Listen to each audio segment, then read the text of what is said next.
Hello, movie nerds, and welcome back to Cinematic Sarcastic, a podcast that talks all things movies and television. I'm Natalie, and I'm your host. On today's episode, we're going to talk about The Peripheral.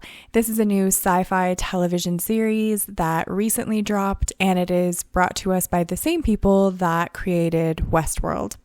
Now, as a little disclaimer before I jump into The Peripheral, I just want to say I'm not the biggest fan of Westworld. I really enjoyed season 1. I moderately enjoyed the second season, but past that, I kind of lost interest in it and didn't continue watching. So I'm not caught up on Westworld. I'm not over the moon about the writers of Westworld, but I was pretty excited to see The Peripheral. The trailer looked really amazing. I think I shared it on my Instagram reels because I was excited to see it. The premise of The Peripheral sounded pretty exciting.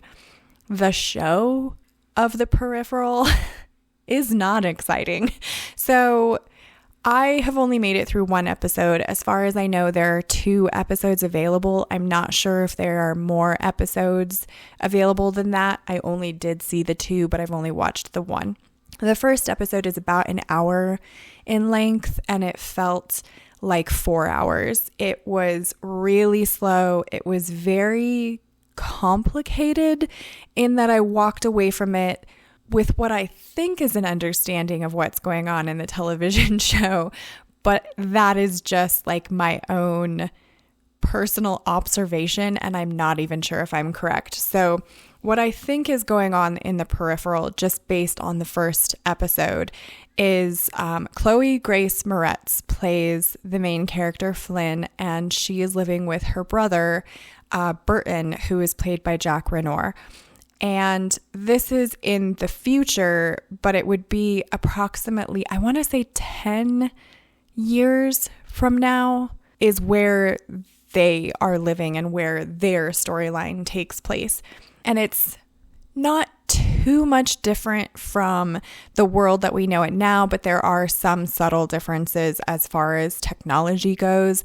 And one of those differences is the video game aspect of stuff. So it's a lot more like virtual reality as far as video games are concerned, but it seems like the world itself, and this is the part that I found pretty confusing, nobody really uses cash.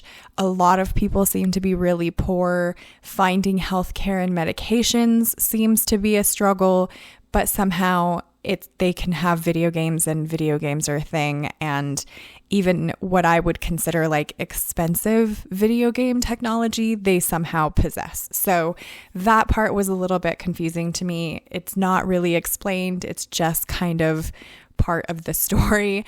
So Chloe Grace Moretz's character of Flynn, basically her brother plays video games, and she every once in a while will join in and start playing his video games for him because she's better at them than he is.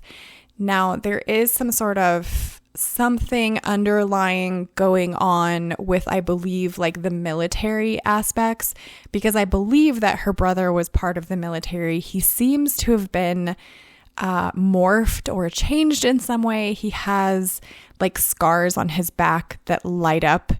They are never explained, at least not in the first episode. I don't know if that gets further explained further on in the show. But in the first episode, it's not explained. Anyway, so he has this troop of friends that I believe have been in the military. They all have these scars that light up and seem like maybe they're underneath the skin components of some kind. But anyway, he signs up for this special video game that apparently he got the opportunity to play this game based on how his sister Flynn had done. She reached certain levels to this game that's supposed to be impossible to get to those levels, and she played as him, so he got invited to play a different video game. Anyway, it's all very convoluted, all very complex.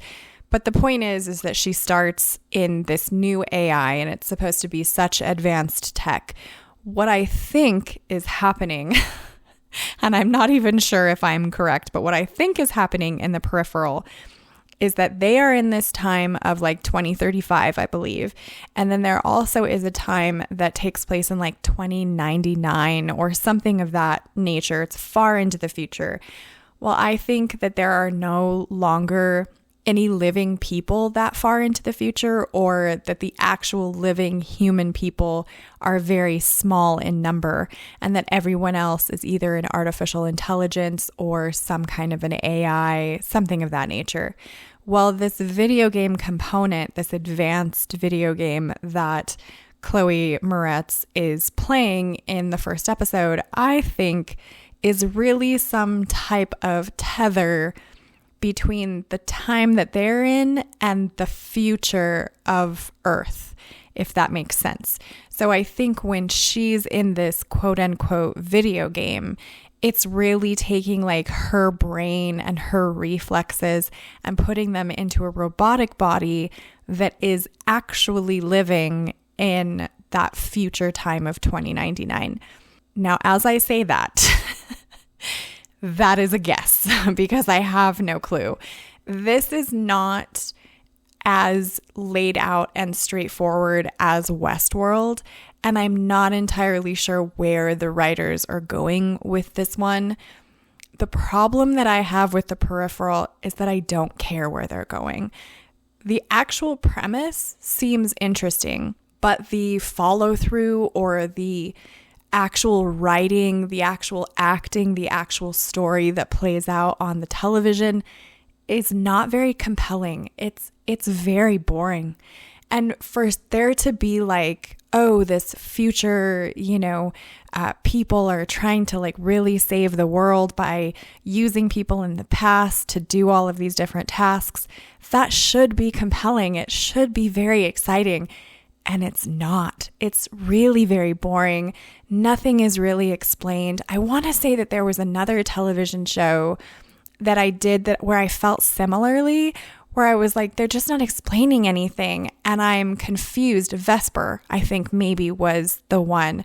And Vesper, I was so excited for pretty much the same reasons as the Peripheral, is that we don't get very much sci-fi like entertainment to consume that's done well. And Vesper unfortunately fell short. And unfortunately for me, the Peripheral falls short as well. I mean, I made it through that first episode, but I was not like tied into it. I wasn't connected with any of the characters. The story itself was confusing. It was hard to pick up and grasp, at least for me. So I don't think that I will continue to watch this one. I don't think I will watch that second episode. Unless I hear something about this one like really getting better down the line, or I start to hear really good reviews coming out of it of people that have made it farther than me. But for me so far, with just watching the first episode of The Peripheral, it was not a pilot episode that caught me and made me want to continue watching. It was really just kind of confusing and slow and boring. And I'm just not here for that. Sadly, because I'm definitely going to need something to watch once House of the Dragon ends. But for me, Peripheral is just not a win, and it's just not the one for me. As an aside, I will probably be doing an episode about the season 2 of Barbarians, which if you have not watched the first season of Barbarians, skip The Peripheral and jump straight into that. Barbarians, for me, is an amazing show. I am super hyped for the second season. I will talk about it probably in a future episode, so stay tuned for that. But yeah, here are my thoughts on The Peripheral. I would love to know what yours are. Please do like the podcast if you enjoy what I do here. Subscribe if you want to join the Movie Nerd family. And I hope to see you in the next episode.